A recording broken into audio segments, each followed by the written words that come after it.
Hey, this is character creation for Cold Steel Rain. I don't know, Volume 3, Section 3, something. I'm Patrick Ellison. I'm going to try to go over some of the last of the final system stuff that we need to get into our character sheet here. And I want to try to do it as quick as possible because we have a lot to go over. So the point we're at, we already have our increment, our starting character point total that we're going to invest into our main stats. We have our initial placement limit that restricts how many points we can throw into the main stats, and our stat minimums that give us sort of a base score in each one of our main stats. Before I spend these points, it's a good idea to clear up two other things. In the course of rolling for your stat minimums, you may have come up with some chances for automatic quirks or boons. We did in Sapiens, I had a 20% chance for that. I rolled it and I didn't get it, so I don't have a boon in Sapiens, even though I had a really good stat minimum. In Intellect, however, we have an automatic quirk, and so I went to the GM's guide, and the Intellect quirks were located on page 52, and I rolled for that. I rolled twice and picked one. GMs will normally allow their players to roll two quirks or boons whenever they get them and pick the one that fits. If you're a beneficent GM, you can allow the player to pick that. If you want to be more in control of how the quirk or boon fits the story, or you want to challenge the role-playing abilities of your player more specifically, you can have them roll twice and then you pick the worst one or something to assign to it. So I went ahead and did that already, and you can write your quirks or boons, the title of the quirk or boon here on each one of these main stats. It's got a place to write the title in. And the one that I rolled came up being language limp, so I've written that down here. You just write the title of the quirk or boon here, and then you're probably going to want to make some more thorough role-playing notes about the quirk somewhere else. For instance, language limp means that my character can't learn another language, has a hard time speaking his own language. That means that role-playing terms, I'm probably going to want to avoid using big words. I'm going to want to, play like I have a hard time understanding complex conversations or topics, and a good GM will be on top of me for that. He'll make sure that I'm reflecting this language limp. That's why quirks or boons are important, because they can have a long-term effect on your character. This guy's going to have a language limp, so which doesn't really mix with what I'm. That's kind of a blast to my concept, my initial concept. I wanted this character to be a gambler, and I've already rolled a poor increment for this, so maybe this is starting to fit on the other way. I'm going to go ahead and decide that he is going to be a gambler. You put the cast in this area here. It's highlighted in yellow. I'll write that down. But he's not going to be one of those, nuanced, suave gambler types. He's going to be more of a crude, ruffian type. I think somebody that's in love with the cards and kind of wishes he could win, but maybe isn't all that good at it. And it's going to take him longer to excel as a gambler than it would for somebody with a better increment. The language limp fits with that, I think, pretty good. And you can see how story elements are starting to form here. Just in the triangulation of this particular quirk in my character's intellect, his cast and his increment are starting to show me a tendency here. It's something that I want to work a story out of. I want to try to extract story elements from the points I'm getting. And this is telling me a lot about my character. So it's starting to form a kind of interesting character to me out of the mists here. So I'll go with that. Now, since I choose to be a gambler, and I have this language limp and kind of a poor intellect and a bad increment to boot, which means I don't fit well to my cast, or this character doesn't fit well to his cast. My GM might do something like this. If I was the GM, I might say, okay, I'm going to automatically assign you a vice. Vices go down here in the pet vice area of gambling. Gambling is one of the vices you can roll. Any character can roll gambling, not just gamblers. And a GM can assign these if he thinks it fits to a character in a particular way. That means that even though my character is a little cruder and not really good at gambling, I really try at it, and I have it as a vice. I love gambling, in other words. And vices are very important. They are something that affects the personal states in the game, and we'll go over this in a future tutorial. Basically, in short, the pet vices can be indulged in to offset the effects of personal states that are suffered. That's sort of the quippy way of saying what they do, and don't worry about that for now. For now, just know that I have one of my pet vices, and I'll have another one that I roll randomly later, is gambling. And I could roll gambling again and get it as a double vice, which means my character really indulges and sort of addicted to gambling, which would be great for this character if it comes out that way. Now that I've got those little shopkeeping details taken care of, I can go over and I can spend my points. One other shopkeeping detail. I want to know my character's skills at this point. He's a gambler, kind of a crude gambler though, so you know what? I think I'm going to spend 20 points out of my character point total to get one of my random primary skills. this may be confusing if you haven't read the player's guide, but your character has random skills assigned to him that usually come out of his character's cast, but each cast has sister casts, and if the GM is willing to let you, you can spend during character creation some of your character points to get one roll for some of those one of your random skills from a sister cast, sort of help individualize your character more. And I'm going to go ahead and do that. I'm going to spend 20 points out of my character point total here to get a roll on the Gunman's list. That's one of the sister casts of Gambler. Because that seems to fit better with this kind of crude gambler I have rolled up here. On a tally sheet where I keep my scratch notes for all the notation point totals and minuses, I would subtract 20 from this 178, but I leave 178 on the character sheet because it's important to know what the character started with as a base for auditing. So I went through and I rolled my random primary skills, took the first one from my sister cast list of gunmen, and that came up as bullet puncher, which is a really good one. Then for my 6th level random primary skill, I got fast draw off the gambler's list, and then from my 9th level one, I got kiss of luck.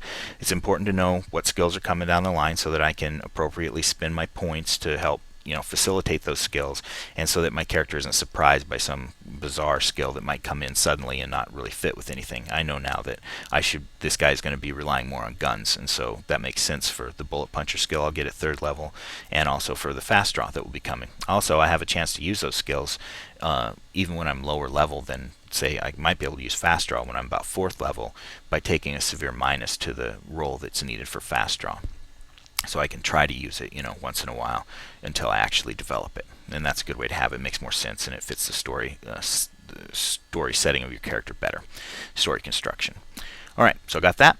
I got all the kind of little details worked out, and now I'm just going to spend my points into my main faculties. And I've gone ahead and done this. I only have 158 remaining. Remember, the IPL restricts how many points I can put in during character creation, and the stat minimum gives me the basic points that go in there. These points are going to go into these big boxes here. And I've gone ahead and spent them already. 30 temperament, 35 in grace, 23 intellect, which is at the limit, my IPL limit, the initial placement limit, as high as I can take it. And it cost me 28 to get there because of the -5 in my stat minimum here. And sapience I also put to the initial placement limit of 30, but it only cost me 10 to get there because I had 20 automatically, so that was a good deal. So got all those spent, and I got them in there, and the next step would be to go over here and get my max possibles. Now, the initial placement limits, the max possibles go here in these blue highlighted boxes. The initial placement limits reflect how many points can go into the main stat during character creation, but the max possible reflects how high the stat can go ever over the course of the character's life after level up. So I'll be pumping in points into these stats to try to raise them, make my checks easier in these arenas. And the max possible says this is as far as this character can genetically excel at this particular stat. So these are important rolls, and it's pretty simple to come up with. You just roll a D100. You add that D100 roll to the character points in the main stat at the end of your character creation here. That once you've spent all your character points, that's the score you've got to start with. Now you're going to roll a D100 and add to that, and that's going to give you your max possible. So you're going to have some room to grow no matter what, but you could get hemmed in on some of these. There's also some optional rolls to let you go a little bit over, and I'll teach you a system to change these. Now I've gone ahead and rolled them already, and I got a max possible of 43 in temperament, which is actually kind of low. It means I can only go 13 points up more in temperament. I've got a max possible of 74 in my grace, 38 in my intellect, and 118 in sapience. 120 is the highest level max possible you can have. Any score over 120, just reduce it to a 120. I did this, but when I rolled for temperament, I rolled a 13 on the D100, and when I rolled for grace, I rolled a 39. So 13 plus 30 is 43. When I rolled for grace and got a 39, it's a 74. So you see how that's done. You just add that D100 roll here, and that gives you what your max possible is going to be in this stat. Now, one way to switch these, twice you can do an adjustment. So you can take, and they're like this, you can take 20 points out of one max possible. So I could take 20 points out of here and reduce this to a 98 to increase a different max possible by 10 points. So I take 20 out of my sapience max possible. I could increase my intellect's max possible to a 48, which would be good. Then I can do it one more time with half as much. So I can take 10 points out of something else, say grace, 10 points out of here, leave it as 64, to add 5 points again to a different stat. So I might put those back into intellect again, raise that up even higher. But you can only do that twice. You can only do it during character creation, and then those ceilings are set. There's an optional rule allow you to buy at 10 per 1 up to 10 points over your max possible. If your GM decides to use that, it's kind of an interesting complication. It costs a lot to do it, but if you got something that's really hemming you in, it's useful to have that optional rule in play. All right, with that done, now I can move on to my substats. Get my substats pretty simple. I'm going to take 50% of the score of the main stat as the base for each substat, and then I'm going to add whatever's in the notations here. Now, to make this easier, I have two boxes provided on the character sheet, the 50% box and 25% box. Highlight them all in orange. Here they all are. And I would just go down the character sheet and do this right now. I'd take half of your temperament score, say it's 30, so half would be 15, and I'd write 15 in the 50% box. Take half of 50%, round down, that would be 7 in the 25% box. So go down through each of the main stats and do that. This is what you come up with. And with those scores, it's much easier to figure out your substats. Okay? And whenever you go up a level and you increase one of these main stats, go over here and adjust the 50%, 25%. Then go down, adjust the substats under the main stat you lifted up. Then just go through and look for which substats are affected by, say, temperament in this case, and adjust those according to the percentages that have been given.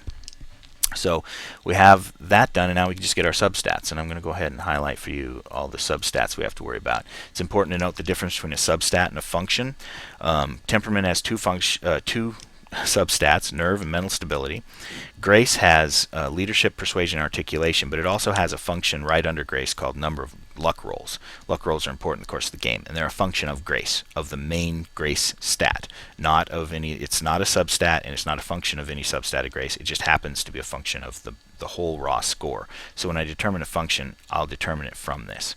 Leadership is a substat that has a function of henchman. Henchman is indented under leadership. So when I determine my leadership score, to figure out henchman, I just use the raw score from leadership. So it's important to note the differences between the functions and the substats and which one's a function of what. It's pretty easy, but if you look through it, you'll get it. Just don't get confused and write the wrong stats down. For temperament, to get my substats, nerve is going to take 50% of temperament, which in this case of 15, I have it written here, plus 25% of my intellect score, which I know is a 5 here, and plus 25% of my character's presence, which is pretty low, and it ends up being a 2 according to what I allotted out on my tally sheet here. So that whole thing goes in here to make a 24. I go on down the line doing all my substats this way. You get 50% of the one it's under plus whatever it says in the parentheses after the substat. So mental stability gets 25% of grace, 25% of health. You'll have those written out in these boxes, so it's pretty easy to add them all together and put them in there. Okay, once you get all that done, go through and do out the functions that we were just talking about. I've highlighted in green, bright green, the little functions that we need to sort out in this section because we're not doing the whole character sheet, just doing this for speed. First one would be the number of luck rolls that we get. We get 1 plus 1 per 20 points in the stat. We have a 35, so we get 1 automatically plus another one because we have one 20-point block. We're just shy of 40. If we had 40, we'd have 3, but our total is going to be 2 in luck rolls. I've gone ahead and done all these already. Henchman is a function of leadership. You get 1 plus 1 per 10. We have a 26, so that's 2 there, plus the 1 is 3. So go on down. The only complication is in articulation, which since I have this language limp, I think my GM might say, hey, you don't get a persuasion bonus at all. As a matter of fact, you get a +5 to the botch range of any time you have to make an articulation check. And I think that would fit really well with this, and so I would do that with this character.